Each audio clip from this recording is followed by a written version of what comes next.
तुम्हारी सुंदरता को नजर लग जाएगी। ये कहानी है एक बहुत ही सुंदर लड़की की जिसका नाम है गीता। लेकिन कहते हैं ना कि किसी भी चीज का मूल्य हमें चुकाना ही पड़ता है।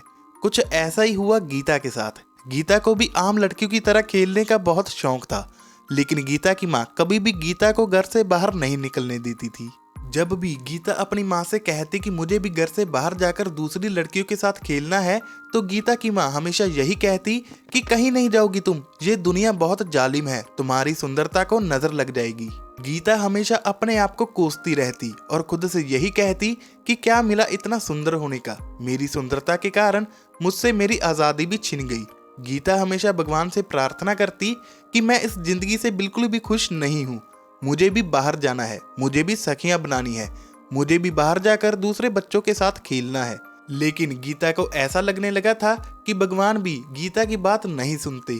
फिर एक दिन एक बूढ़ी औरत ने गीता के घर का दरवाजा खटखटाया। जब गीता ने दरवाजा खोला तो वो बूढ़ी औरत गीता को देखते ही बोली, अरे वाह, कितनी सुंदर हो तुम। अब ये बात सुनकर गीता को बहुत गुस्सा आ गया और वह बोली कि क्या फायदा ऐसी सुंदरता का जिसने मुझसे मेरी आजादी ही छीन ली। फिर उस बूढ़ी औरत ने कहा कि क्या हुआ, मुझे पूरी बात बताओ, हो सकता है मैं तुम्हारी कुछ मदद कर सकूं। फिर गीता ने उस बूढ़ी औरत को पूरी बात बताई तो बूढ़ी औरत हंसने लगी और उस औरत ने कहा कि तुम अपनी माँ को बुलाओ, मैं उन्हें समझाती हूँ। फिर जब गीता की माँ आई तो उस बूढ़ी औरत ने गीता की माँ को कहा कि देखो, मैं जानती हूँ कि एक माँ को हमेशा अपने बच्चों की चिंता होती है, लेकिन तुम कुछ ज्यादा ही चिंता कर रही हो। देखो, सुंदरता को किसी की नजर नहीं लगती। अगर सुंदरता को नजर लगती होती तो शायद माँ यशोदा अपने पुत्र कन्हैया को कभी भी घर से बाहर नहीं निकलने देती, क्योंकि भगवान श्री कृष्ण इतने सुंदर थे कि जो भी उन्हें देखता वह उनकी तरफ आकर्षित हो जाता और उनके प्रेम में मोहित हो जाता।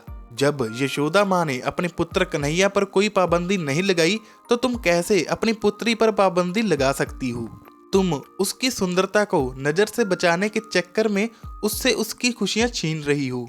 अब ये बात सुनकर गीता की माँ को ये एहसास होता है कि आज तक उसने गीता के साथ कितना गलत किया। अब गीता की माँ ने गीता से माफी भी मांगी और गीता के ऊपर से सारी पाबंदियां भी हटा दी। और गीता ने भी भगवान का धन्यवाद किया, क्योंकि गीता को ये यकीन था कि वो बूढ़ी औरत भगवान का ही भेजा हुआ फरिश्ता था।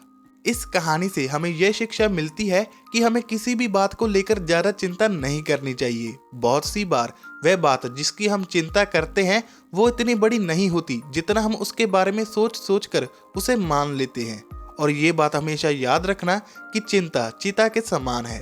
ऐसी ही और कहानियां सुनने के लिए हमारे YouTube चैनल हिंदी स्टोरीज को सब्सक्राइब कर देना और नोटिफिकेशन बेल को ऑल पर सेट जरूर कर देना।